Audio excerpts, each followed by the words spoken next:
Up with KREM begins now. Now on Up with KREM, the first group of people in Western Washington are receiving the vaccine. Overnight, the vaccine made its way to Spokane. About 3,000 of those are coming to Spokane, actually are already in Spokane. Now, the Spokane Regional Health District must take precautions to keep the vaccines secure. Plus, Washington schools will work to reopen in 2021. Governor Jay Inslee announcing new measures to make schools safer. We're confident that these risks are reasonable, again, as long as we adhere to health and safety measures. This morning, we go in depth to find out when your kids will get back to in-person learning. And everyone's favorite tradition, Elf on the Shelf, is back. One family is taking their fun to a whole new level. And we've got a little bit of snow coming down in some of those higher elevations. We're going to talk your odds of seeing any of that here in town as we head into the weekend. But first, let's get to breaking news this morning. 885,000 people filed initial unemployment claims for the week of December 12th. That's according to the Labor Department. That's an increase of 23,000 claims from the week before. It's the second week in a row that claims have increased from the week before. An additional 455,000 people applied for pandemic unemployment assistance. Congressional leaders are reportedly close to a deal that could extend unemployment benefits for laid-off workers. Without a deal, 12 million jobless people could lose benefits that expire later this month. We have more information on the stimulus bill in the works coming up at 7:30. All right, it is just about 7:02 this morning on a Friday Eve. We are 8 sleeps away from Christmas, y'all. Dana Marie is counting it down for us. Oh, man. Jeremy, though, what's the odds of a white Christmas? I know we talked about Dana Marie covered a white Christmas a few years ago. What's it looking like? Historically, about a 60% chance of having at least an inch of the snow on the ground here in Spokane. Typically, a La Nina year would bump that up for us, but right now we've seen temperatures just trending so far above normal that an exceptionally wet weekend ahead is putting rain in the forecast for us. We saw a little bit of that rain overnight. Roads still wet early on this morning. Temperatures still mild. 36 here in Spokane, 39 in Coeur d'Alene. How about Sandpoint? 37 with rain in town. You saw snow flying at Schweitzer not that long ago. Moses Lake, 39 degrees this morning. So quite a few spots seeing those temperatures trend well above normal. And that comes for a few reasons. Cloud cover, a little bit of moisture, and the wind. Wind out of the south and southwest will continue to bump those temperatures up throughout much of the day. But for now, it's that moisture starting. You can see it in North Idaho, far northeastern Washington, and that's going to edge its way down toward us. I think in Spokane, we'll get some of those showers in the middle part of the day. I think around noon is when we could see those. Give or take an hour on some of those showers, but just know light, they're in, they're out, they're gone. But temperatures, well, they stay warm, back up in the 40s later on today, and I know one person who kind of likes that. Dana Marie. Snow? That is me. Yes, that's right. And for travelers, this morning, Snoqualmie Pass is actually back open after an overnight closure. The eastbound lane was closed due to multiple spinouts. Traction tires are required on the pass. Now, this is just another reminder that we're in this time of year when you do want to check on the status of a pass before you plan on using it. And if you are traveling today and end up near a snowplow, remember these couple of things. Give plows plenty of room, avoid tailgating and passing, and also watch out for that snow plow cloud.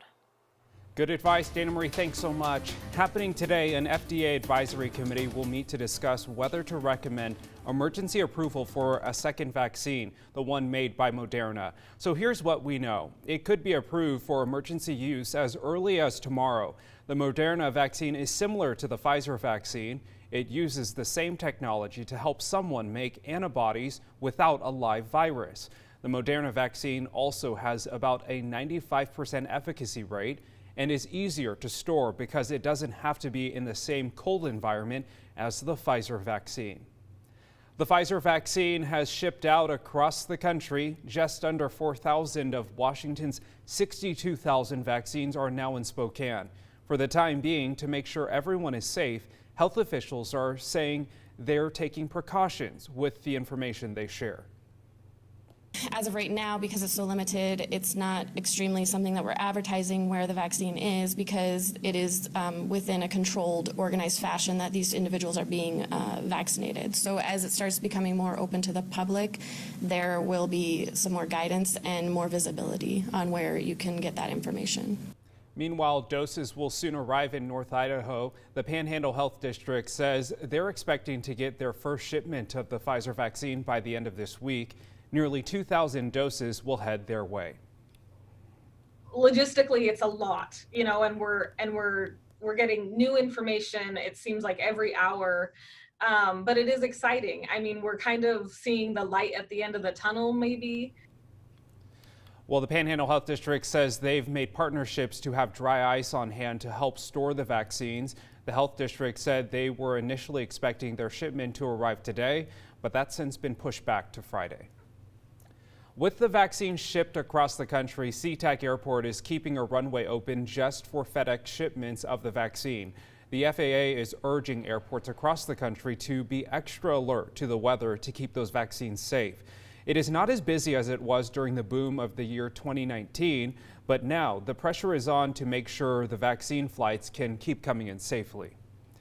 Meanwhile, transition officials say President-elect Joe Biden will receive the vaccine publicly as early as next week.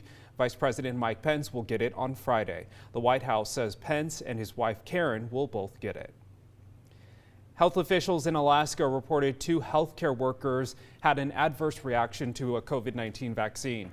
They had the reaction about 10 minutes after receiving the shot and were treated. You may remember Britain reported a few similar cases last week. That's why vaccine recipients are supposed to be observed after getting the shot in case they need immediate treatment.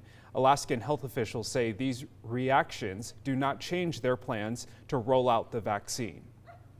We know this is a lot of information about the new COVID-19 vaccine. That's why here at KREM, we created the vaccine team. Do you have a question about vaccines that you'd like them to look into? You can text your questions to 509-448-2000. And for the latest vaccine updates so that you can stay up to speed, just text the word vaccine to that same number. Governor Inslee issued a new guidance on how Washington schools can return to in-person learning. The new recommendation lowers the guideline for when students could return to in-person classes. Now, in counties where COVID-19 cases are low, below 50 per 100,000 people over 2 weeks, the state encourages schools to bring students back to in-person learning.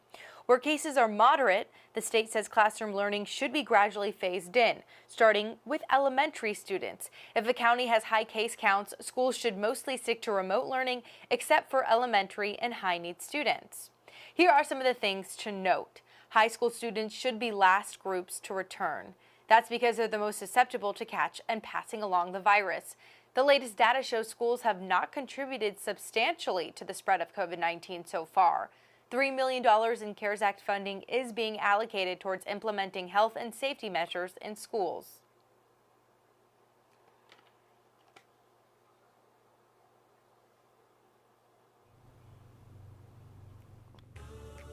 All right, Dana Marie, thanks so much. It's time now for your morning rush. More news in less time. The Washington State Department of Corrections is making changes while outbreaks of the coronavirus are happening in facilities across the state.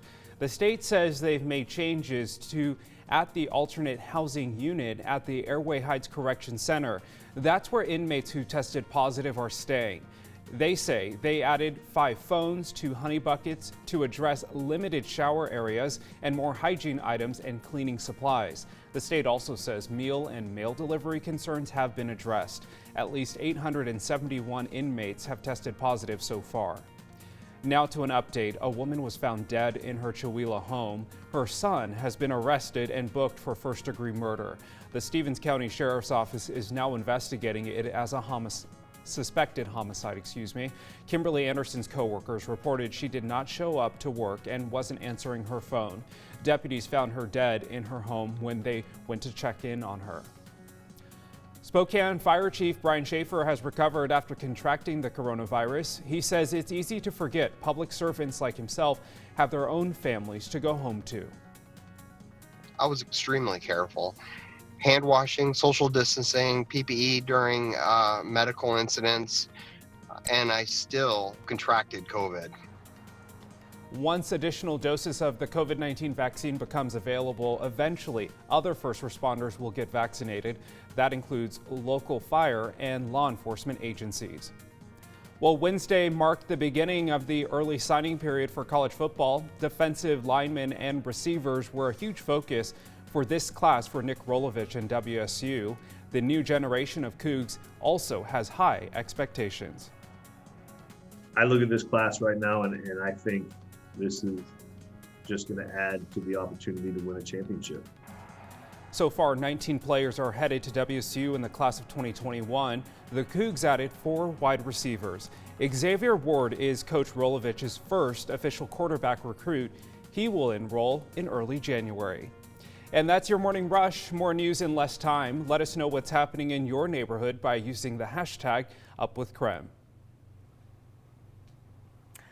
Well, it's that time of year when the elf on the shelf is the most busy. We want to see your elf on the shelf photos. Text them to us, 509-448-2000.